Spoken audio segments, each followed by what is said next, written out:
Thank you for listening for the 88th edition of Ask the Governor. The governor began this program in April of 2016, and now we're in July of 2023. So more than 7 years he's been dutifully here every month. And if you'd like to talk with the governor, the number is 877-217-5757. Much ground to cover, as there usually is, but this was a particularly busy month. And yesterday was a historic day at the Capitol. It came and went. And there were a few efforts to overturn vetoes of the governor, and one of them was successful. And it was the one that got the biggest headlines before the veto session. And, of course, now that it is over, lawmakers have successfully overturned the governor's veto of a bill regarding gender-affirming care for transgender people, for minors. And Governor Edwards, I'm sure it's a disappointment, but hardly a shock that the legislature did this. Your thoughts? Well, first of all, thank you. It's good to be back with you this month. So I think you sort of summarized it exactly right from my perspective. Not a surprise. It is disappointing to me. At the end of the day, I just don't believe state government is competent to interject itself into what ought to be decisions that are made inside families. Parents in consultation with doctors in order to figure out what treatment, if any, should be made available to their children based upon recognized medical conditions by more than 30 medical associations and approved treatments for a very small number of kids. And I think it's unconstitutional. I've said that before. I put it in the veto letter as well. And I really believe that there is a likelihood that the courts will determine that the law now, is unconstitutional, as has been done by a number of federal district courts around the country already with very similar legislation. So I think it's unfortunate, not really a surprise. Quite frankly, before the session ever started, I was able to, in my mind, look at the bills that had been filed. And this is exactly where I thought we would probably end up. And at the end of the day, assuming we don't have any more sessions, and I hope we don't, because that means that something really bad happened. Over 8 years, I've vetoed 319 bills. Two have been overturned. One of those has been invalidated by the Supreme Court, and we will have a second minority district before the next congressional election. And then I believe that something similar is likely to happen here. So it's like a 99.4% record of having my veto sustained in a legislature where both the House and the Senate have supermajority Republicans. And so what that really reflects is an awful lot of bipartisanship throughout the 8 years. Um, but this one didn't surprise me. It does disappoint me. It was an easy decision for me to make to veto the bill for all the reasons that I put in my veto letter. And I've never done a 6-page veto letter before, but I just thought there were just lots of real defects in the bill. The vote was overwhelming, as it had to be, to overturn a gubernatorial veto. It takes 2/3 in both houses, but if you count the House and the Senate, 104 lawmakers voted to overturn, and 34 voted to keep it the way you had it, and that's around 75% of the legislature, those present and those who voted. But Mandy Landry, one of the Democratic members of the House, said that she thought only about 20 members of the legislature felt really strongly about this, that they were following the lead of others, and perhaps did not want to inflame their constituents. And it is an election year, but she singled out Gene Mills of the Family Forum. He is a powerful presence at the Capitol. He was negotiating with lawmakers yesterday. Is there inordinate pressure from the evangelical movement at the Capitol when it comes to things like this, these hot-button issues? I guess that question is better directed to legislators. And you were one at the time. Well, I was, but I never felt inordinate pressure from Gene Mills or that organization. Had plenty of conversations with them, to be sure. Look, there's no doubt that there are some legislators who really believe it was the right thing to do. there are a number of legislators who I'm convinced, based upon my conversations with them in private, they didn't think it was the right thing to do, but they believed that there would be a political price to pay, and that even though they would tell me they knew that there were problems with the bill, they acknowledged the correctness of my veto letter and that sort of thing. It just takes too long to communicate that with your constituents and with voters, and it was just not a burden that they were willing to undertake, and so they did the expedient thing. I'm absolutely convinced that had the members of the legislature, House and Senate, voted in accordance with what they really believed, there would not have been a two-thirds vote. But look, that's the way this is. We have a political system, and quite frankly, this is going to sound kind of strange, but I think it's true. And it's strange because, as you know, we take an oath to the state and to the U.S. Constitution. I do believe that there are a number of folks who voted for it who know it's bad, but also believe it's unconstitutional. And so they can avoid the political problems, but the courts will likely invalidate it before Hmm. there are any problems that are visited upon families and these children. And so that's sort of a different wrinkle on it as well. Now, there were rumors going crazy yesterday about what was going to happen, and all 25 vetoes could have been voted up or down. That did not happen. There were some other votes, but there was only one that got overturned. And I would suspect that you were relieved that they didn't just open Pandora's box completely. Well, yeah, you say relieved. I never expected that would happen. It wasn't in the cards. So at the end of the day, going into it, we expected one bill to be overridden. It was, and none of the others were. And I'll take my 99.4% rate of sustain. In fact, just about any governor in the country would. This is Jim Inkster, and you're listening to Ask the Governor. I'm your moderator. The governor is the host of the program. He is the maestro, and he's ready for your calls at 877-217-5757. Jerry Mayer of Hometown Productions is with us. He has been here for 88 programs, and we're glad you're along for the ride. And the governor will address many topics, and quite often, as we find out from listeners, that some topics like the weather, like traffic, like crime, that we're not talking about a great deal, as we didn't in the first segment. They're first and foremost on the minds of voters. But we are, Governor, 12 weeks away from an election, and it has been rather quiet out there. You campaigned for governor for about 3 years. I sure did. And now I would say there's limited interest, but we're going to have a new governor, and voters will have to make a big choice. You know, I think you're right. It's quiet, relatively speaking. But historically, it is when the school comes back into session. And so sometime around the end of August, around Labor Day, that's when the electorate really starts to pay attention. And that's when you also see an increase in activity and advertising, because you don't want to advertise before, you don't want to spend all of your money before people are ready to listen and engage. And so that's when you typically see most of the activity. I suspect that'll play out again this year. But 12 weeks out, you're right. It is very quiet. Elizabeth in Baton Rouge. Good afternoon, Elizabeth. You're on Ask the Governor. Yes, thank you. First, I want to say I'm so honored, Governor Edwards, that you've been our leader for the last 8 years, and thank you for your leadership in these difficult times. Thank you. Yes, and I wanted to say I had recently spoken to the Farm Bureau about some things I was hearing about other people buying up farmlands in Louisiana. And they told me that Bill Gates is currently the largest landowner in Louisiana. And I just, for different reasons, I have some concerns about that and what the outcomes might be for the farmers and how they get to decide their crops. Yeah, and certainly, I don't have information that I can confirm that Bill Gates is one of the largest landowners in the state, and it may be that he has businesses that own land here.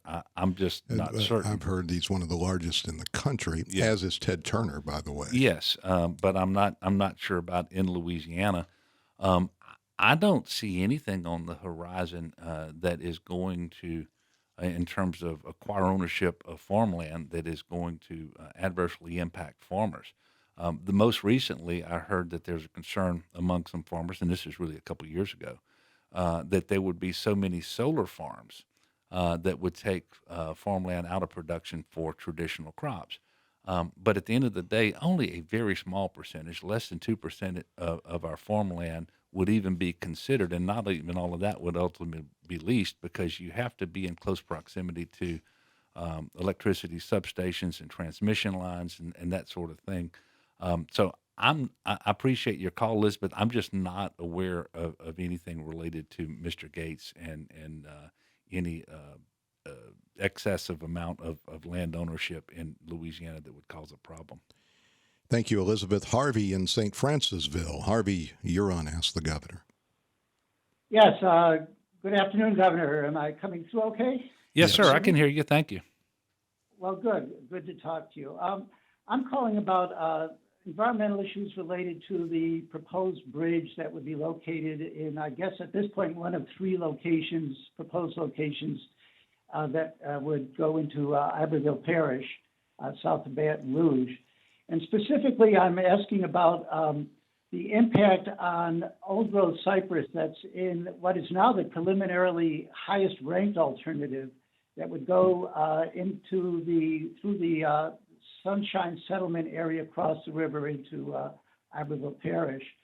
And the issue has to do with the fact that there is significant amount of old growth cypress in this, what is still the preliminary preferred alternative. And this old growth cypress is spread throughout what would be the footprint of this of the proposed bridge. Yeah, well, thank you very much, Harvey, for calling. And you're right. There are three proposed locations to be selected from. There is no record of decision yet. And of course, the environmental documents have yet to be done. But when that is done, and they look at at all of the factors, some of which you just mentioned in terms of old growth cypress, that will influence which of those three are selected, and any one of the sites that are selected, whichever one it is, there will be some things will probably have to be mitigated and so forth. But I can't speak to which one of those three would be selected. I can only tell you that the concern you raised, obviously to the extent that it's valid, it would have to be something that's considered before the record of decision is announced. But I can tell you we do need desperately a new bridge in Baton Rouge south of what we currently call the new bridge, because relative to 190, it is new, but it is 52 years. Yeah, it's 52 years old. That's right. But I am confident that the process will play out and that all of the environmental factors will be taken into consideration, and any adverse consequences that are unavoidable will be mitigated. Jude in St. Gabriel. Jude, good afternoon. You're on Ask the Governor. Hey, Jim and Governor, appreciate y'all time today. Want to know about the redistricting of the state and drawing a new map in light of the Supreme Court's ruling in the Alabama case. And if you could comment on the way that the Republican legislature in Alabama has basically just ignored the Supreme Court.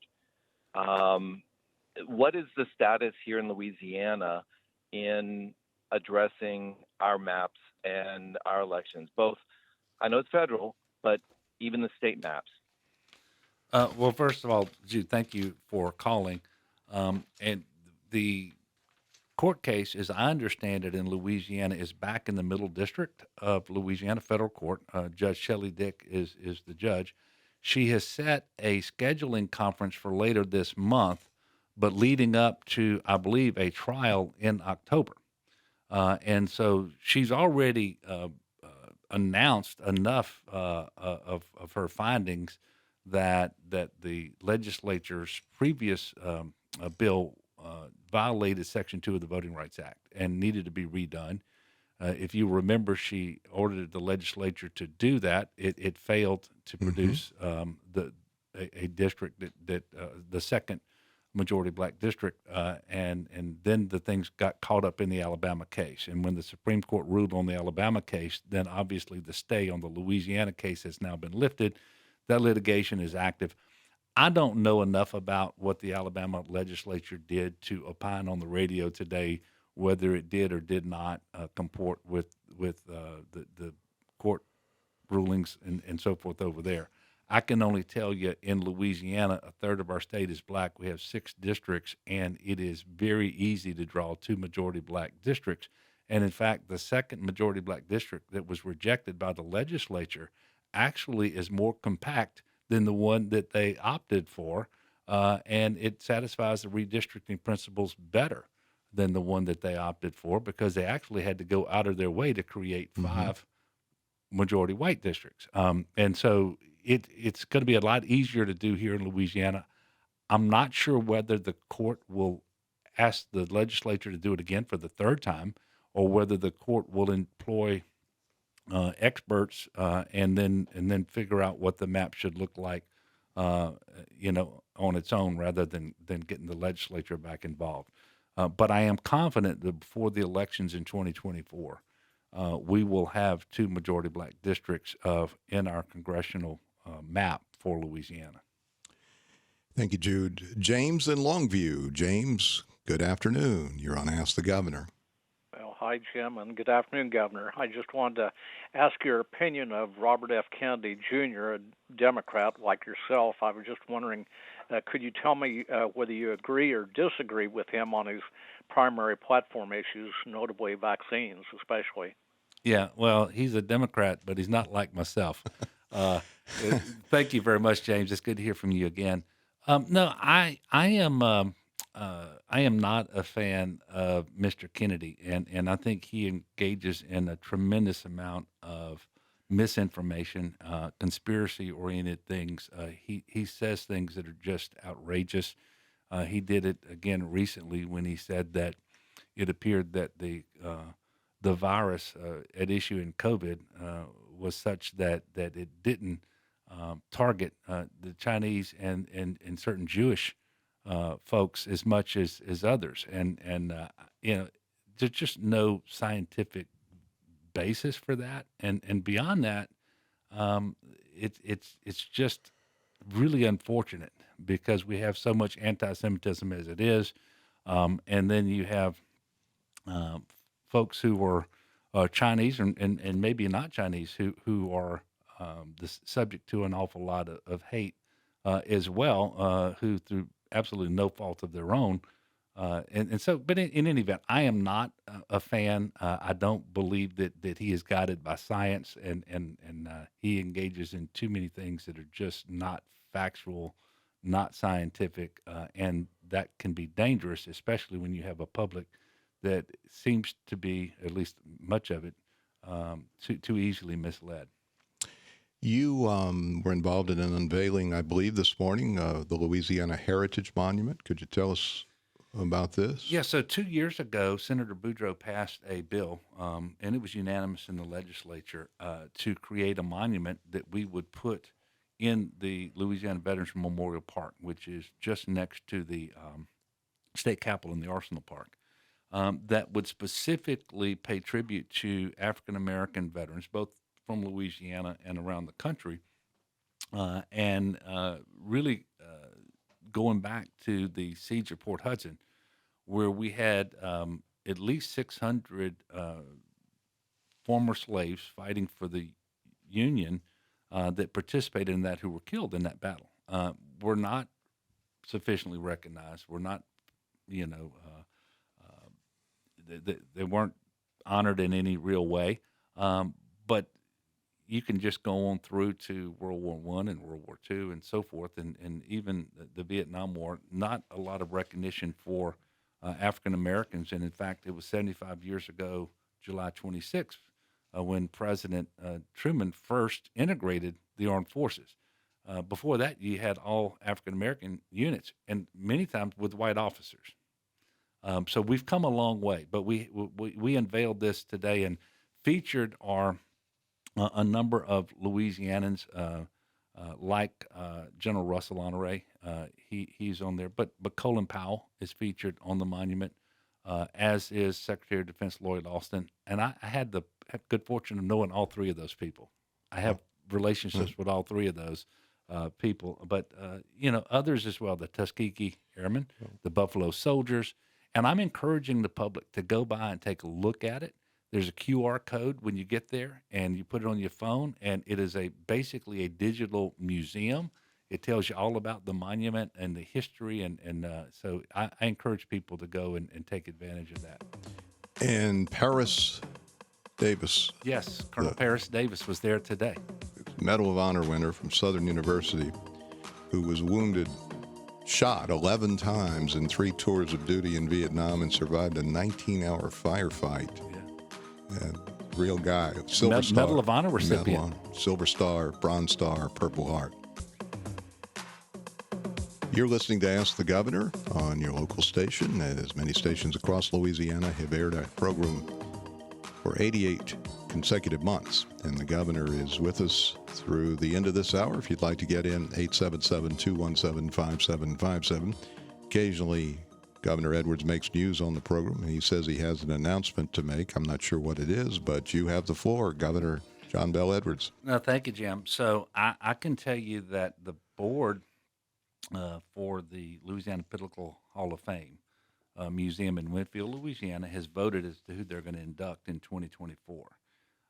And in April of 24, at an event that should be held in Baton Rouge, I think it's April the 6th, inducted into the Political Hall of Fame Museum will be Dan Bornay, Joe Delpit, Louis Lambert, Richard Lipsey, myself, and the Carter family. So Judge Carter out Right. of St. Helena, Robbie Carter is a current state representative. Yeah. And the last person is Jim Inkster. Oh, my goodness. So, and I was told you didn't know that did yet. not. And so I asked if I would be able to announce that today on the radio. So congratulations Well, to you, thank you. Jim. You're the media personality who will be inducted in 2024. Well, that is a distinct honor. I am really touched by that. Thank you. It's going to be hard to regroup for the rest of the program, but the governor has been giving a lot of kudos to the LSU sports teams, the latest, the baseball team. They won a national title since we last visited. Yeah, and in spectacular fashion. Even after when they made it to the finals and had such a difficult game two, I thought we would come back and win game 3, but I suspected it would be a run or 2 or 3 maybe. But to come back and beat Florida about as bad as they'd beaten us the day before was just in my mind just really, really special. And what a great group of young men. The coach did a wonderful job. National championship in his second year. We had a national championship in women's basketball, the first one ever, but it was in her second year as well. And so now people are looking at Brian Kelly and say, okay, wait a minute now. It's your second year. Are you going to be able to keep pace? And that's really probably unfair. But we do know that LSU football will have a really very good team. And I think they may be predicted by many, at least, to win the SEC West. Well, they won it last year, Yes. tied with Alabama, but won the tiebreaker. And Brian Kelly in his second year may be able to emulate what Jay Johnson did and what Kim Mulkey did. And not to rain on the parade, but our dear friend Collis Temple told me he was quite offended that some people booed you and even booed the mayor more at the celebration.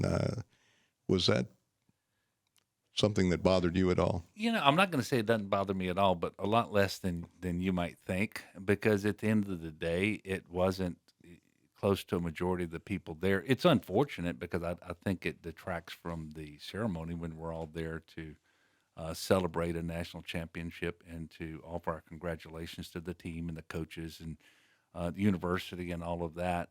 But it's really unfortunate that that's sort of the way that many people act these days, and it doesn't bother me because at the end of the day we were at LSU. I know LSU is a hell of a lot better off today because I've been governor for 8 years, and we've restored funding to that university, and we have kept tuition increases to a minimum, and increases in fees, and we have invested in that university in unprecedented ways in general fund, and so I know that if you love LSU, you ought to be really happy with what we've been able to do and how we've turned the state around as a whole, but the benefit that has produced for higher education since I've been governor. So when I lay my head on the pillow at night, I'm very, very confident in what I've done. And some people just want to express disagreement, but that's okay with me.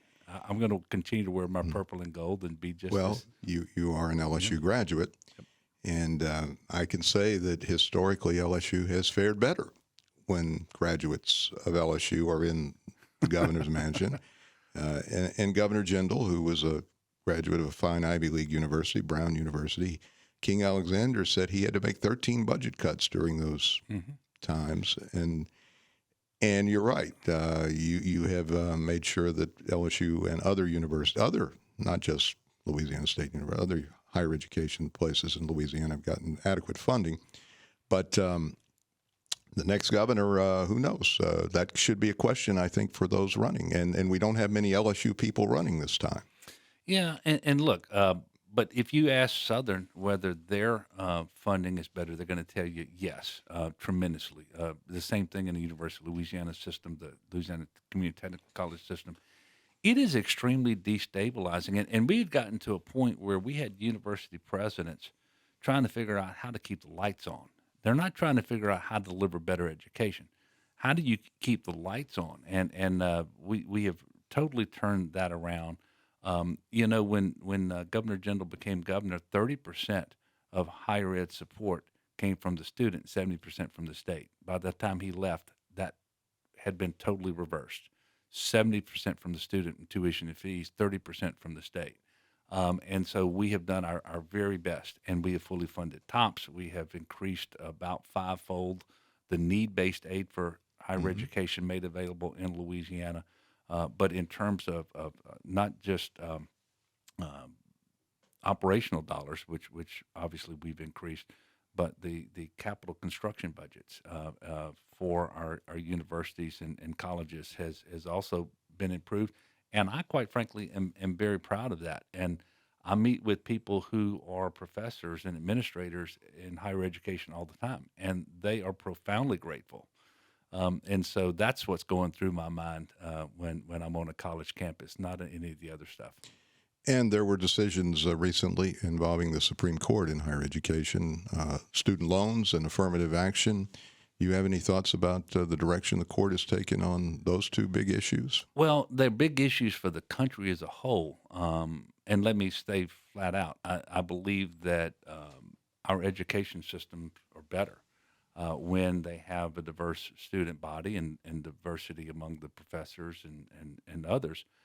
But at the same time, the state of Louisiana, our public universities, we admit all qualified students. So this is really an issue where you have super selective schools, where you have a fraction of the seats available relative to the number of people who are applying. And so we don't believe that this is going to have much of an effect in Louisiana on our public universities. And so I'm grateful for that. And I do believe that there is a place for diversity. A student's education and experience in higher education is just enriched when he or she interacts with, learns from, and is able to share experiences with people who don't look like them. And I think that benefits us all. You can't get that if you don't have diversity. And so I would hope that whatever the Supreme Court does, that these institutions of higher education that are super selective, that they can continue to do things to promote diversity, even if it's not considering race expressly with respect to the admissions process. Now, you as a young person, you certainly weren't in a segregated part of the world. I suspect you were around people of color from a very young age, right? Sure. And I went to Amite Public Schools, and at least half of my teachers were African Americans. At least half of my classmates were African Americans the whole time that I was in school. Yes. And now at West Point, they broke the color line many moons ago, but many women now. Yes. It was about 10% women when I was there, and it's more than that now. And you know, it's but my one, I would not change when, where, and how I grew up or how I was educated with anybody. To be very honest with you, and everything that you just mentioned was a very important part of that. Well, I'm sure it's the reason why you're an inclusive person is that you did not grow up in a insular society. I did not, and I had the best parents in the world. They were just wonderful people, and they taught us to love and respect everybody. Well, let's get a call in under the wire. The governor will probably have to answer after the break, and it'll be a short one. But Bill in New Orleans, I know you've been waiting for a little bit. Bill, you're on the air with Governor Edwards. I'm saying start with rooms. Bill, can you get close to the phone? Sounds like you might be on a speaker phone. Well, we're still having trouble. I tell you what, you stay on hold. We'll come back to you, okay? And let's try Edward in Baton Rouge. Edward, good afternoon. You're on Ask the Governor. Yes. Thank you for taking my call. I was wondering if, with the trash problem, which I know the governor has talked about before, in Baton Rouge, in the state of Louisiana, if we have ever thought of having a deposit on those plastic bottles. First of all, thank you very much for calling, Edward. And that is a big challenge for us in Louisiana. And I've spoken about this many times publicly, but we've had a problem that's gotten worse through COVID, and quite frankly, it worse than I've ever seen it with respect to trash along the side of the highways and in our streams and creeks and tributaries. I mean, you name it. And that's why the Lieutenant Governor and I have absolutely recommitted ourselves to the Keep Louisiana Beautiful program. It is receiving more funding. Susan Russell's an excellent director of that. But we're focusing on education. We're focusing on better enforcement, civic engagement, just reinstilling pride in people that this is just not what you want to do. And a lot of the littering isn't necessarily intentional, but we're not properly securing trash bags in the back of vehicles when they're being taken to the dump, or and of course some of it is just people just making a conscious decision to throw, and you mentioned the plastic water bottle or whatever, plastic bottles out, and obviously that is a real problem. The short answer to your question is I am not aware of any proposal, and I don't think I've considered one, that would put a deposit on any of those containers. And so I don't believe that's a direction we're going now. I can pass your information along. I think we have it to Susan, and she can call you and maybe get a better idea of what it is that you're talking about and whether it might work for us. Margaret in New Orleans. Hello, Margaret. You're on the air with Governor Edwards. Oh. Hi. Thank you so much for taking my call.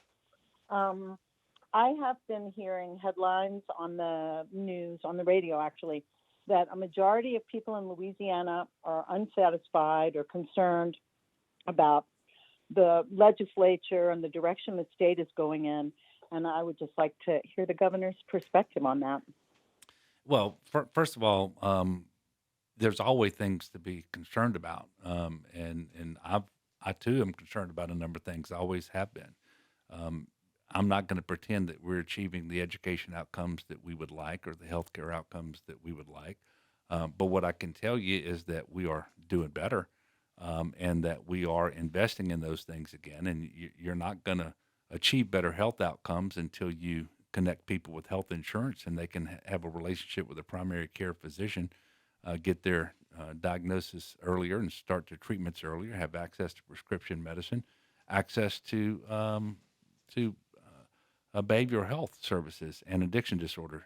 So we've done that through the Medicaid expansion for working poor people, and it is making a real difference. And the investments that we are making are positioning us to really improve those outcomes and the education outcomes. We talked earlier about increasing our investments in higher ed, but we've done that in K through 12 as well.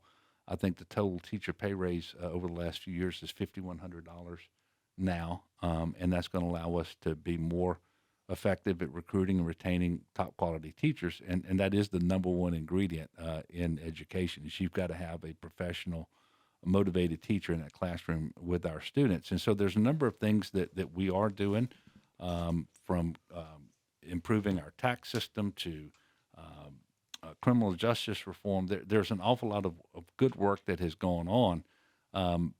But at the same time, nobody is anywhere close, and certainly not me, to spiking the ball in the end zone and said, this is where we want to be.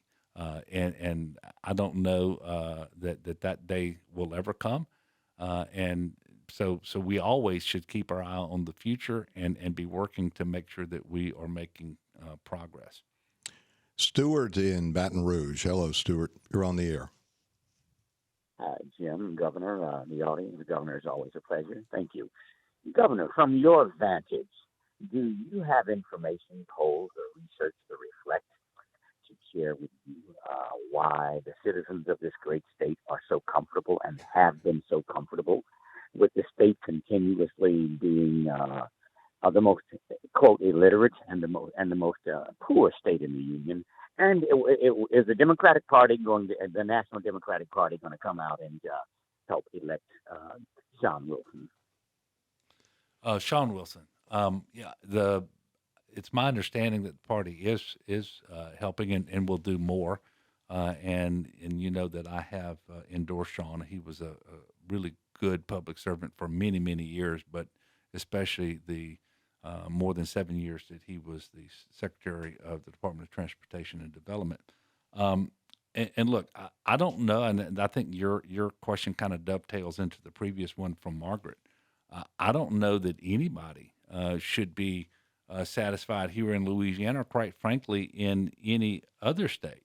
And we are working to improve things and constantly trying to figure out how we can improve educational outcomes. I can tell you that we have made monumental strides towards that in the most important way possible, and that is early childhood education, which we have funded better than ever before from a state effort. And if we will continue to grow that funding and make it a priority for a generation, we will see truly transformational change and improved educational outcomes. Because we have too many kids, and always have, who are starting kindergarten and they're not ready to learn. But through quality early childhood education for many more of our young people, that will change. And so, no, I don't know of anybody who thinks it's good to be unable to read and write, and so we are going to continue to work on that. And by the way, other states are saying the same thing. I mean, if you go and listen to the ads or watch the ads in any state when there's an election out there, or if you just go somewhere and read the newspapers, they all talk about the same things. And you can go back and look at political slogans and campaign platforms in Louisiana. You go back 100 years, and you're going to hear some of the same things. And that's evidence of what I was saying before. We're never going to say mission accomplished, because there are always ways to improve healthcare. There's always ways to improve economic development and education and so forth. You just got to make sure that you get up every day and you're committed to continuing to make positive change. There have been a number of stories, Governor, about your stance on capital punishment, and you have said that you are an opponent, and now there is some speculation you might offer clemency to those on death row. Have you given any thought as to whether that will happen, and if it does, when it would occur?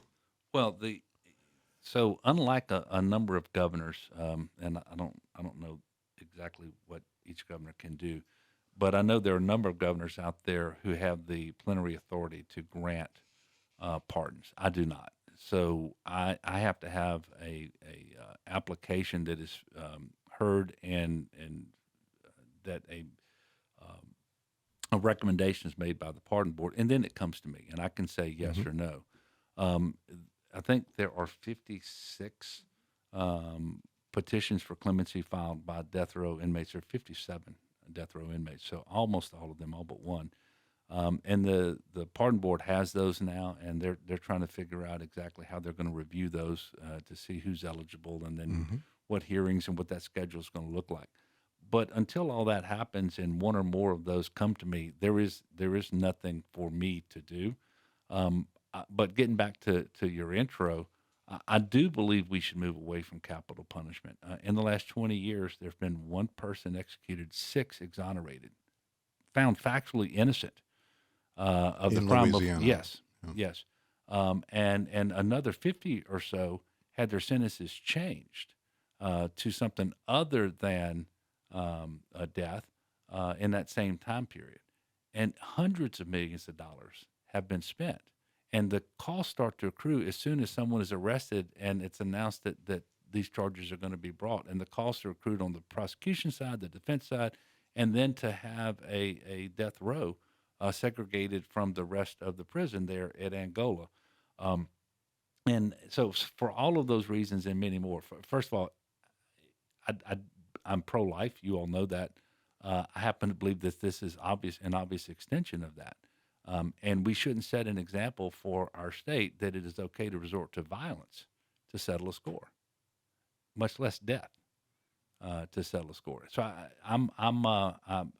don't believe that we should maintain capital punishment in Louisiana.